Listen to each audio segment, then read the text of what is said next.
here in the STOL CH 750 Super Duty. I'm Sebastien. Hi guys, Roger here. And you know, it's a nice afternoon, so we thought we'd go up for a flight and update you guys a little bit on what's going on. It's already, well, end of May. Can you believe it's end of May already? Yeah, it just seems like Sun and Fun Weave's going or coming back. I know. And that was early April. I know. It goes so quickly, and now I'm doing the final planning for Oshkosh. Oshkosh is the next big event around the corner, and we've got a couple events, so we'll talk about those once we're in the air. Like I said, we're in the Super Duty, so we'll do kind of a demo flight. Roger can kind of explain this airplane. Super Duty has been a real popular airplane. We had it out already, the demo flight this morning already. Yeah. And, well, we're going to get ready to do a run-up, check everything out, pre-flight. We've already done that. And now we're going to do a run-up before takeoff. We'll line up with the hold line. And we'll run it up to 1600.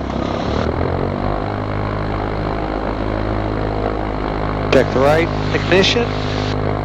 Back to both. Check the left ignition. Back to both. Mixture of India Rich. Fuel in both tanks. Little flaps we'll put down about 0.5 degrees, which is about 7.5 degrees.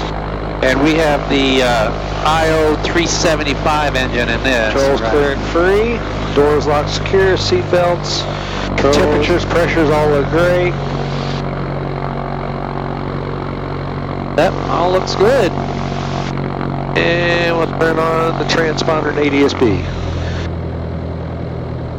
Hey, Mexico traffic, experimental 750 Yankee November is going to be departing runway 06. Will be a local flight to the north, Mexico.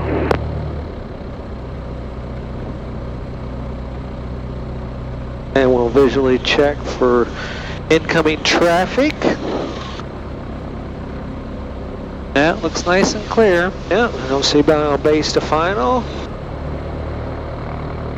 Check the other runways visually. Looks good. Got the control stick, 3/4. We'll ease into power, nose comes up. Adjust pitch and power at the same time. Little right rudder. Yeah, that was the competition STOL takeoff there, but... and the nice thing is, you don't have to be drastic to get that. That's the nice thing, or extreme, you know, and it still takes off just as short. Bob, I like your technique where you start back 3/4, so you're actually not having to aggressively choose to do that. You're actually, the airplane, when it's ready, it'll jump off the ground, and that much power on the nose. And you know, it's a soft field takeoff basically, and you know, the best way to learn that is, I kind of learned a long time ago, to give you a little bit of history. I used to own a 172, and it used to shimmy so bad, you had to do soft field takeoff and landings. Right, so that actually helped me on this. So right. Well, you know, that's a problem with all of us, because I also learned in a 172. Yeah. When you learn in a 172, you nearly have to unlearn a 172 to really profit from short takeoff and landings, and that's where I find always the ultralight pilots are oftentimes the better STOL pilots, because they are, because they're used to flying light airplanes, high drag airplanes, and do it just kind of intuitively, because that's the way they learn to fly, even if it wasn't for the purpose of STOL flying, short takeoff and landings. A little smoother today. Yeah, it's a nice day actually. It's you know, these high overcast days are oftentimes the best flying days, I find. And it's nice out here. It's starting to get green. This is nearly the best time of the year to fly, because all the farm fields are still good runways, because the corn and soybeans aren't up in there. Right. But at the same time, it's nice warmer weather time to go places. So as I was mentioning, we've got a number of events coming up. Our next event is June 21st. We have our Fly into Summer event. And many of you have already come out to that event, and it's a much smaller, much more informal event than the annual homecoming event. And We did it because a lot of folks were wanting to visit the Zenith factory, but kind of waiting for an event to do it, you know, on a Saturday, something like that. So we just added it in basically the start of summer, June 21st. I think that's our official first day of summer. Right. And so we did it, you know, the summer, what is it, solstice, I guess, the longest day of the year. And so it's a good opportunity to come out. It's usually good weather that time of the year. And it's a open house more than anything else. You know, we'll have the factory open for self-guided tours. We'll get a few, well, all the Zenith planes will be there. We usually get a good handful of customers that fly in. It's, again, a much more informal event. We do have a food truck come out, have some food. We'll have coffee and probably donuts, things like that in the morning. Yeah, good visibility, isn't it? Oh, yeah. And so that's, again, on June 21st.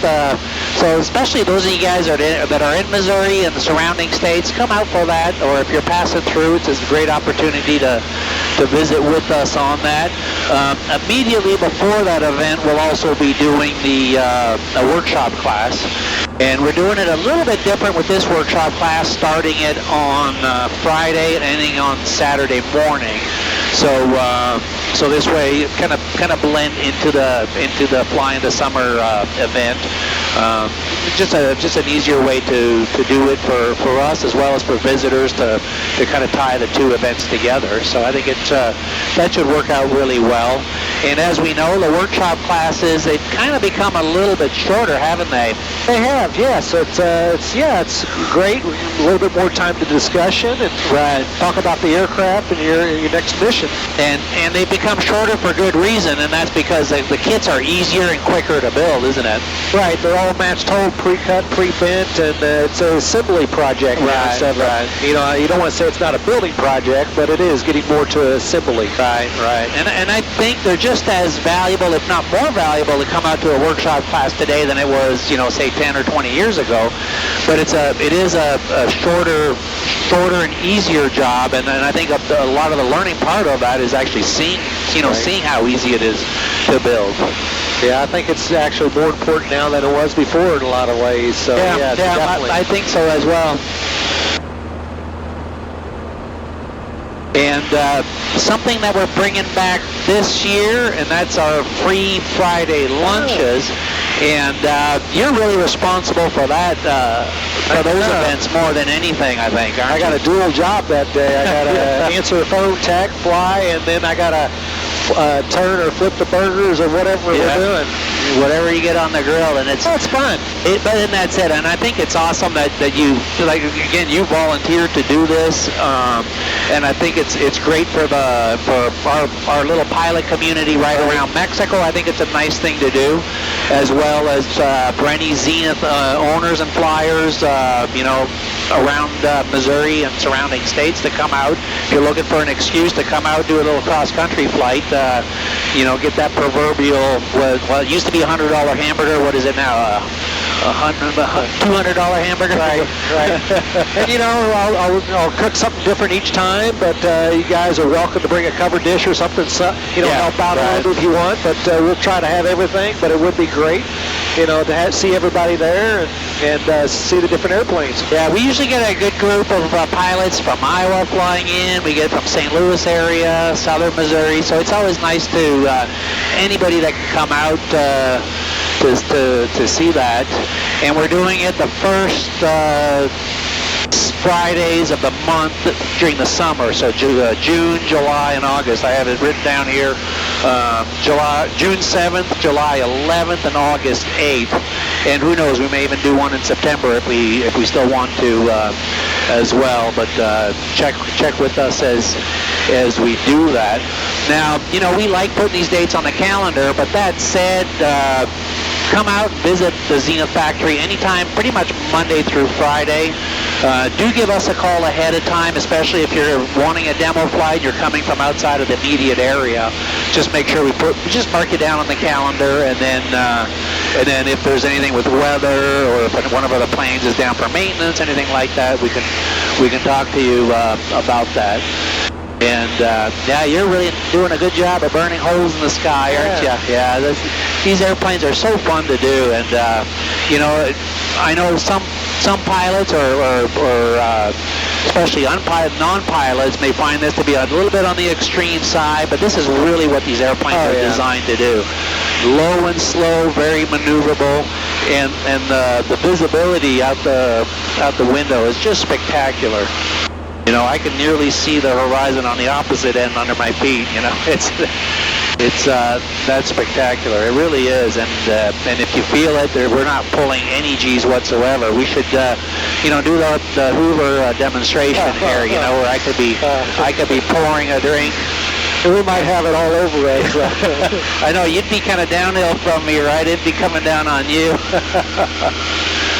But just very low G and just really able to enjoy that spectacular visibility.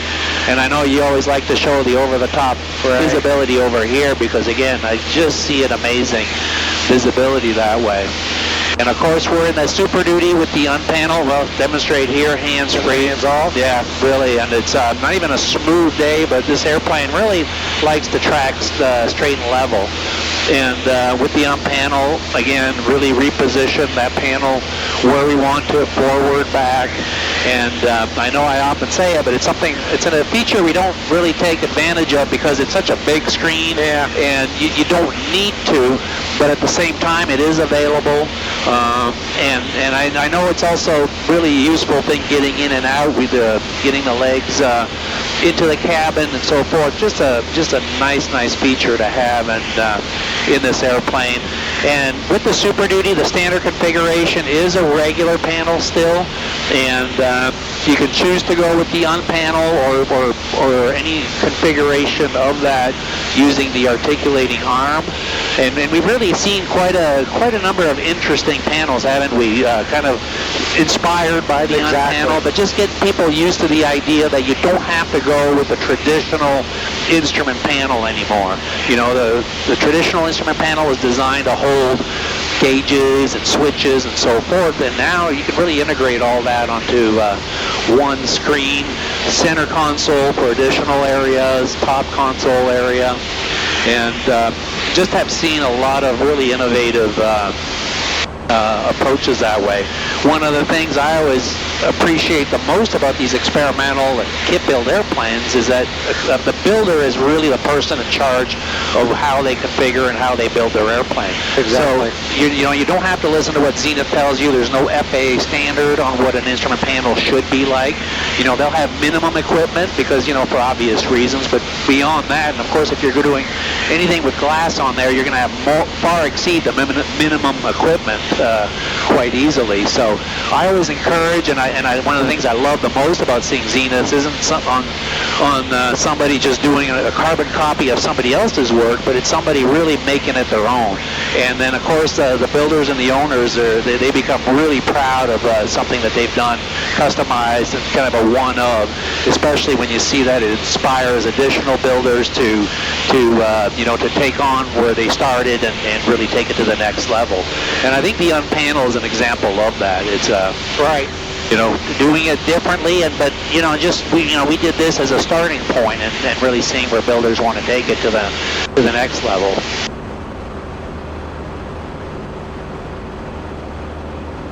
And then, of course, middle of summer is our annual trip back up to Oshkosh, Wisconsin. Looking forward to that already. Yeah, that's always a fun time. Lots of reasons there. Yep. All the customers, the new customers, old friends from different vendors, and you know, we're all friends up there. You know, all the different kit manufacturers, engine manufacturers, and yeah, it's just neat to see all the different things that Oshkosh has to offer. And one of these days we'll have to camp, but we haven't tried that yet. That's a little different because we're there to work all day, all week, so it's a little bit of thinking. I'd love to camp there, but yeah. Exactly, because I don't know, you've never really camped there, have you? Not at Oshkosh. Right. Sun and Fun I have, okay, but not right. Oshkosh. Because you know, I've camped there, and I started doing that when I was a teenager, and again, we had a lot of fun doing that. We had a lot of, you know, after show you know, partying and again, just hanging out and so forth. But once I was really working the shows, it was tiring as well, because getting up at 7 in the morning, and sometimes it wasn't, you know, certainly less than perfect weather conditions, whether it was cold or hot or wet, and then having to work, you know, 12-hour days, and then start all over again 7 days in a row, having to put a smiley face on your, you know, having a smile on your face every morning. It got a little bit old, and I've learned that taking care of you guys so that you guys get get well rested is important. So that's what we try to do. But yeah, it's always a fun time. And of course, at Oshkosh we have our annual builder dinner gathering, and we'll probably do some kind of a social gathering at the booth after hours before the night air show, something like that. So look forward to that, and we'll be doing the same regular seminars. We'll be doing workshops as well. You know, we're not doing a workshop in August of this year at the factory, and the reason for that is with Oshkosh, there was no... July. You mean July? In July, correct, yeah, in July. Good, thanks for the correction on that.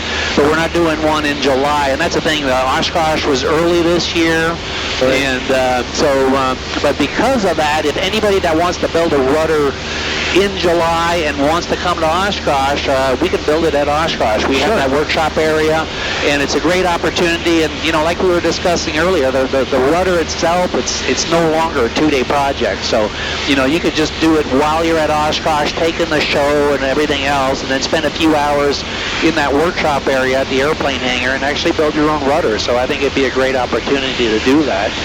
And then of course, with the rudder kits, we ship them out to customers as well. And so if you're looking at getting started on your Zenith and can't schedule a time to come out to the factory to learn a little bit more about it, come out and have us ship the rudder kit to you as an alternative. And you know, the factory has been doing a fantastic job of catching up on, keeping up on production and so forth. Our order lead times now are nearly non-existent. Like, I mean, we can nearly custom build you a kit and have it shipped. I don't know, in under a month, I think, is where we're at. So it's a wonderful. They've been doing just a great job. You know, Travis, who heads our production at Zenith, you know, what we're seeing, how we do it with all the CNC manufacturing and everything else. We've been doing a great job getting the production where we need to, so that because I know it's frustrating a lot of customers. It takes them years to decide, you know, that they're ready to start building. You know, we always say you need time, you need space, you need the money to build an airplane. So when you have all those ready to go, you don't want to be waiting 6 months, a year, or sometimes 2 or 3 years to get your kit. So speaking of time, we need to get going. Okay. You're just having too much fun out here. See, when you're flying, you never go back, but when I'm out, we got to go. Yeah, I know. Yeah, yep, exactly. But, we'll head back.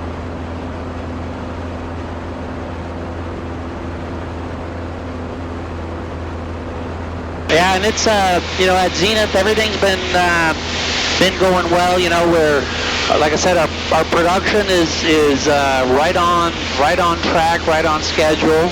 Our sales are still strong. We're still, like a lot of us in the industry, kind of waiting on MOSAIC to see when that's announced and exactly what form that will be. But I think, like most of us in the industry, we're kind of excited about what MOSAIC will bring. Making it easier for pilots to keep flying and flying, you know, bigger airplanes, and so I think it's something that we look forward to as a company to kind of grow into that and ultimately see where customers want. You know, when I look at a plane like the Super Duty here, it's you know, a 2-seater. We've got the rear jump seat in here. Like, I mean, it's really all you need for an airplane in terms of size for most of us. Tons of baggage. If you want to go camping, you could load this airplane up completely, 2 adults, and have all kinds of stuff back there, including whether it's a folding bike or one wheel, something like that. And just gives you tons of space, and at the same time, still economical airplane to operate. Mexico traffic, Experimental 750 Yankee November, Zenith left downwind 406 Mexico. And talk a little bit about the engine and configuration this airplane is in. Well, we talked about the UnPanel. We've got the the Aerosport engine, which is a Continental Titan 375, which is 205 horse. 205. That comes out of Aerosport. They port and polish and get a few extra horsepower. And we've had that on for, since we've had 2018. Yeah. And you definitely don't need 205 horse. So we just had one laying in the shop, and we said, let's try it. Right. So it definitely works well. I'm old-fashioned. I like the, air-cooled direct drive engine. Yep. They've all got the pros and cons. Works great. And weight and balance-wise, with this engine empty at the very front of the envelope, so you can start loading it up, and pretty much you just can't get it out of CG. I'm not saying you couldn't, but the way we got it configured, you could. And it's got the single stick, the Y stick. Customers ask about the dual sticks. Yeah, the dual stick's got it's got for some customers, but I like the center stick, easy to get in and out. Yeah, I agree. And, one of the last videos we did in this, we were flying back from Sun and Fun, 1,200-mile trip. Yeah. So even though this is a great backcountry airplane, it actually has some serious cross-country capability as well. Right. Which is really nice to see, where one airplane that can really do both things so well. Mexico traffic, Bravo 78 November, turning left base, 2.06 Mexico. And it's not, a fast, it's not a high-speed airplane, but because of that, it also makes it an easy airplane to fly, especially for a low-time pilot. And then, I love, earlier, what was it, last week, we were doing demo flights in really windy conditions. Yeah. Remember, we went around the pads one time on I think we were in the cruiser maybe, but it was still... Yeah, that's right. But it was still... Mexico traffic, Bravo, turning final 406 Mexico. All right, and everything looks clear. We'll look on the screen. And we got about 5 or 10 degrees of flaps down. We're going to go ahead and lower the rest of them once I clear, know I can make the field, and then we'll set up an approach. Last check, got everything, mixture in, everything. Looks good. And we're maintaining a little higher approach, and that's where we're going to use that sink rate a little bit to land short. A little bit of oil canning is because I'm uncoordinated. Gives you a little heads up on that. Yeah, that's actually a feature that is kind of nice on the airplane. It'll let you know very quickly if your ball is not centered. And we're about 500-600 foot. And you can see if it's on the panel, we're in the low 40s, 45, yeah, 46. And nice and solid. I guess we got a little bit of headwind, which is helping us. Ground speed. With our ground speed minimal, but very solid in the low 40s. And still amazing visibility over the nose. Adjusting pitch and power. Now you could do a normal approach like a Cessna. There's some bit of turbulence. Yeah. Get back on the center line. I can tell I'm sinking right there. Add a little bit of power. And then start bringing up the nose. Bring it up, bring it up, bring it up. Then chop the power, keep the nose from falling. Boom. That's a nice thing, when your ground speed, when you're just going over those numbers, it's so slow, which is why. Now, if I was on a sandbar, what I'll do is I probably wouldn't be as steep, and I'd keep a little bit more power, and I wouldn't let that nose fall, and I would just gradually slow my forward speed, but start increasing power to keep that nose up. Yeah. And, never stop unless that's where I wanted to stop, because otherwise, if you're on a sandbar or something, you might get stuck.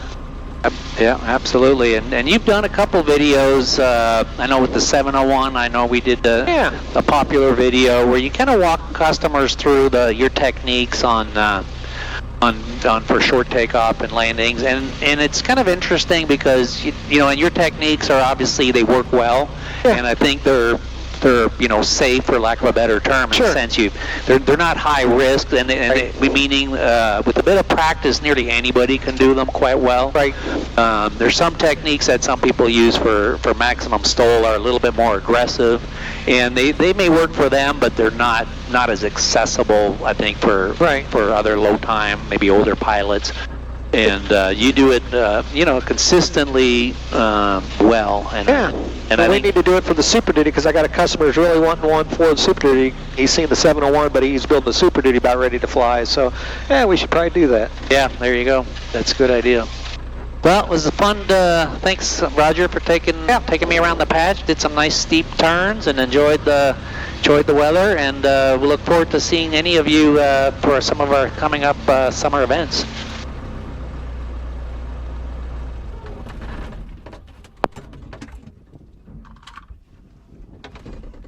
All right. Yeah. Yeah.